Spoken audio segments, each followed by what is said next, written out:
you. I'm gonna be reading a book that is my personal favorite, and I honestly am so grateful that I found this book. And honestly, it's a beautiful book, so I decided to read this to you guys. So, without further ado, let's get started. So,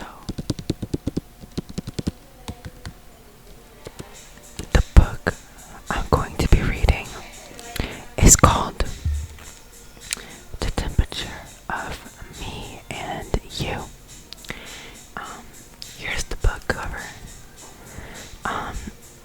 It's like my favorite book out of all the books I've read in my whole entire life, and that means a lot coming from me because I do not like to read a lot. I hate reading, and the fact that I is like my all-time favorite book, it means a lot. So I'm gonna be reading a few chapters, and hopefully by the time I'm done, you guys will be falling asleep. So let's get started. Chapter 1. I have 4 main takeaways from my chemistry test today. First, the symbol on the periodic table for oxygen looks like the number of interesting things that happen in my life on a regular basis. The symbol for sodium, Na, represents my history of romance, not applicable. The symbol for radon, Rn, stand for Mentos on when I want a boyfriend right now. And the symbol of Euonyxium is my response when people ask me if I'm going to do something about it. The most life-altering decision I have made in the past year is to proclaim that I prefer hard ice cream over soft serve as a Dairy Queen employee. Speaking of which, another hour and 10 nights shift will be over. My friends and I have been talking about chemistry class when I pretend to wait for customers I now so secretly hope won't show up. The only answer I knew was hydrogen. Barry says, shoveling a spoonful of her large Reese's peanut butter cup blizzard into her mouth. Well, the symbol for that one is literally just an H. I say, you got oxygen too? I hope, right? Christine asked. Barry rolls her eyes, digging deeper into a blizzard. Yeah, I think I put OX for that one. Christine smiles and shakes her head. It's an O. That's literally the easiest one. What? I thought O was for Olurium. Oluria, I asked, twitching my head. Is that even a thing? Of course it's a thing, but it wasn't on the test. Barry contours. Yeah, because it's definitely not a thing. She laughs. Are you serious? Crush Reese's cups line her bottom double reef, a bottom roll reef. Christine reaches across the table and puts her hand over Barry's mouth. Close this, she says, laughing. No one wants to see that. I'm sorry, Barry says, grabbing a napkin and wiping the corners of her lips. At this point, who cares? When will I ever need the elements of my actual life? This very second as we breathe them in, Christine answers. So technical. Barry tries. She really does. And when I say tries, I mean tries everything she can to not do schoolwork and still pass. Like when the 3 of us got together last night to complete the chemistry worksheets for our test today. Christine and I actually did the work, while Barry spent the night trying to find the answers on Google and replying to message boards that have been active for 5 years. Unlike Christine, who is baking on her good grades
meerkat who is above average in the looks department but loses major points for lack of any common sense and basic human functionality are not who you expect. Falcon Crest own Ellie Woods to associate with. I lift my hands off the service counter and stand up straight. I push my hands into my lower back to stretch myself into a normal, upright human position. My elbows are not moving once during my shift. To no one's surprise, I haven't had a single customer all night. It's January and 20 degrees in Falcon Crest. Even my manager knows how pointless staying 1 year round is because he leaves as soon as I get it after school. Which, by the way, is probably illegal because I'm 16 and all boarding is for myself, but I don't ask any questions. Barry and Christine don't count as customers because they come here whenever I am working to get free ice cream and keep me company. But next time, I'm making you a kid size because you never finish what I give you. How dare you, she says, squinting at me.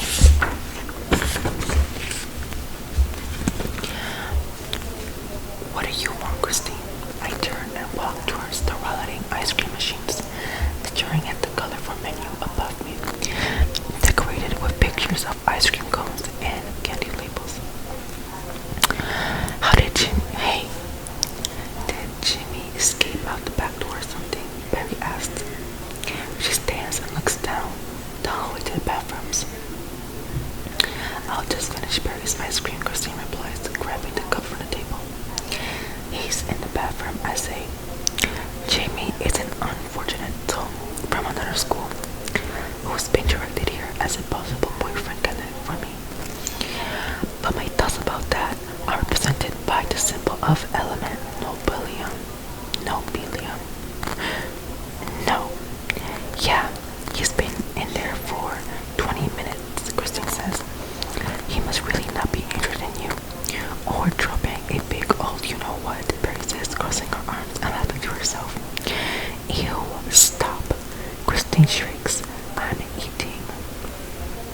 I don't know why you brought him here, I whisper. I told you I stalked his Instagram and I wasn't interested. Barry shrugs. Sometimes people are different in person. Savannah said he was single and looking. So I'm helping you out, she whispers back. Plus, Kristen and I agreed you guys will look cute together. First of all, I don't know why we would take a recommendation from Savannah Platt. She is mean to all three of us and is most likely using this to screw us over somehow. He probably has an STD of the throat or something. As I am sure you're well aware, nice boys are in short supplies in this town. You can take what you can get. It's too forced and awkward for me. I'm not in the mood for very love connections tonight. Every day is a day for a very love connection, my friend. Barry has made it her personal mission to get me a boyfriend, but sometimes I would appreciate it if our mission had some standards attached to it. He's been rude this entire time, he really has, Christine says, nodding. He hasn't even acknowledged me yet. See, I say, gesturing at Christine. I can't date someone who doesn't get any acknowledge mine. I can't date someone who doesn't acknowledge my overachieving best friend. If Christine can't get any acknowledgement, then I have no choice. Very words. How does it always end up you? How does it always end up you two against me? Let's just see how he is when he gets back. And how he smells, Christine says, with a mouthful of ice cream. Barry and I roll our eyes in unison. The bathroom door clicks. Barry and Christine sit up as if they were misbehaving. Barry smirks at me while shimmying her shoulders. What?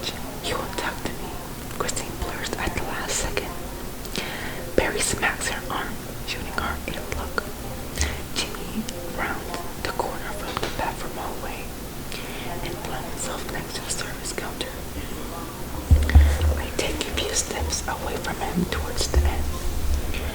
Barry smiles. It's quiet for a few seconds. He's so out of place.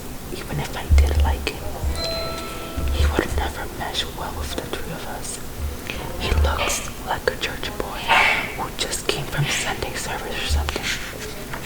He's wearing thin, slip-on brown leather shoes that I swear my dad also owns. Khaki pants, a button-up shirt that tucks in. Meanwhile, my shaggy, curly hair is reminiscent of a tumbleweed, and ice cream is splattered across the front of my shirt and arms. Christine's long hair rolls down her back in naughty waves. Barry's blonde hair is tied on the top of her head into a baseball-sized bun with a polka dot scrunchie. They're both wearing leggings, sneakers, and cheerleading hoodies. Do you want anything? I asked, tapping my fingers on the counter. I want to fling a spoonful of hot fudge at Jimmy to mess up his clean-cut image. Nah, I'm good, he says. Did I hear you guys talking about chemistry? I don't respond. Instead, I stare at Barry, raising my eyebrows. I wait for her to say something, since this is her guest after all. We were, she says. We had a test on the periodic table and had to match all the elements with their symbols and stuff. Dylan over here aced it, didn't you, Dill? She smirks. We did this stuff like freshman year in school, Jimmy says. I resist the urge to roll my eyes again. I thought it was fine. I say, I don't know about acing it, but I didn't bump. I aced it, Christine says. Nice man, Jimmy exclaims. I jerk my head back to his enthusiasm. Right on. He extends his arm and puts his own palm up. I scan it with my eyes, tracing the lines on his skin. He leaves it in the air for what I'm assuming is a high five. I want to melt into a bottle like an ice cream vanilla cone. And a vanilla ice cream cone. Be washed up with a mop, wrung out, and never be seen again. Christine's and Barry's lips curl and ready to burst from laughter, knowing I'm going to have a partake in this bro moment. I take a few steps towards him because he's too far from me to reach. I lightly tap his palm with mine, inwardly cringing. My teeth are clenched. Thanks, I say, clearing my throat.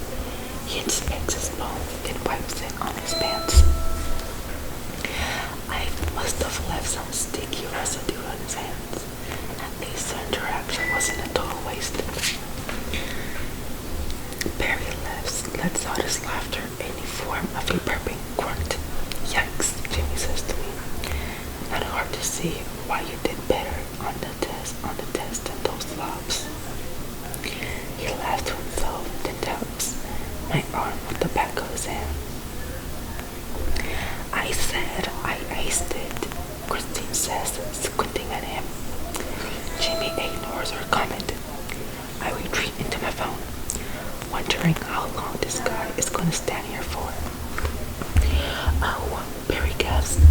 Our newest paint-by-numbers case just shipped. Yay, Christine squeals. Early schedule. We try to complete a new paint-by-number piece each season. We just completed our Christmas-themed canvases last week, but we finished past our deadline, or rather Christine's deadline, and didn't get to see the finished products before the holiday. As a result, Christine forced us to order our spring kits earlier than expected so we wouldn't fall behind again. Can't you just paint on your own, Jim says. You'll need little numbers to tell you where to put a color, numbers. No, actually, I don't need a numbers. Barry snaps. It's just more relaxing that way. I'd like to see you try.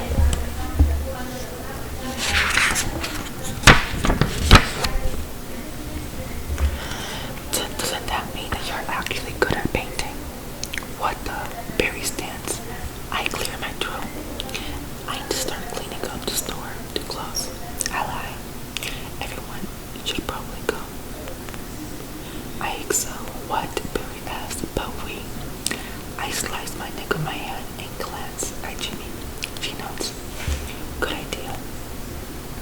I can wait around after everyone leaves if you want, Jamie asked. I blush. No, it's okay. Closing the door takes a while. I lie again. You don't have to stand here the whole time. He nods. Here, take my number. I stare at him. My mouth hanging slightly open. Your phone. He shakes his phone in his hand. Right. I pull my phone in my pocket and punch in my coat. He says his number for me to say, but I type 555555555. Got it. I'll text him mine. I lie. Look. Sweet. He gives me a nod and walks past Christine and Barry without saying anything. Bye. Christine screams. She turns her attention back to me. What a rude boy. Well, I don't like him. Barry proclaims, throwing up her hands. I would hope not, I say, and I fling a straw at her. That was your pick. Thank you for putting us through that. You better have some self-respect and not text him, Christine says. I've taught you better. I'm not going to. I didn't even type in his number. Oh, you're such a player, Barry says, winking. Shut up.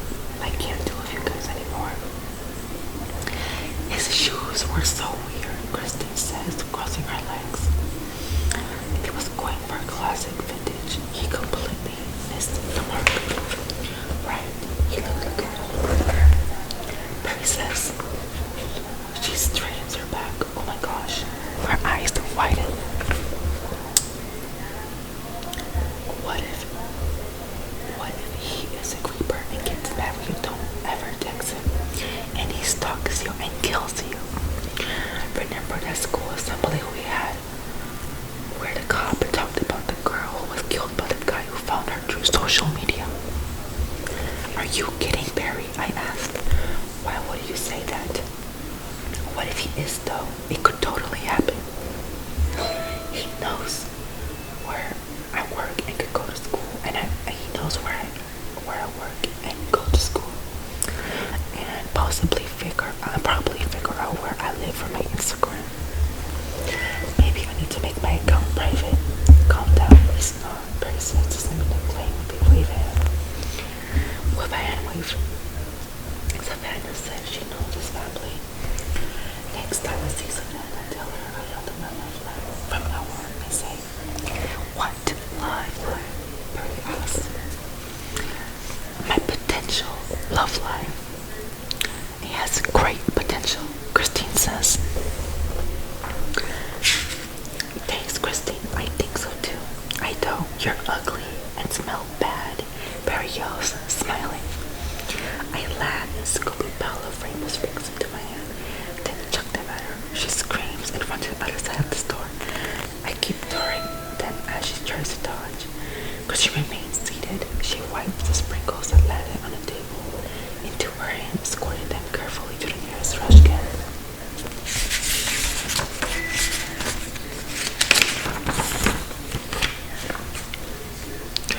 Are you done? Barry asks, brushing the sprinkle out of her hair. Yes, because I realize I have to clean this up now. I thrust my hands on my lips. I get the dustpan and broom the cloth and sweep up the sprinkles. Christine stands. She clears her throat before speaking, while her facial expression moves into a little concern. Tell it, she says into her announcer voice. Here we go, Barry mumbles.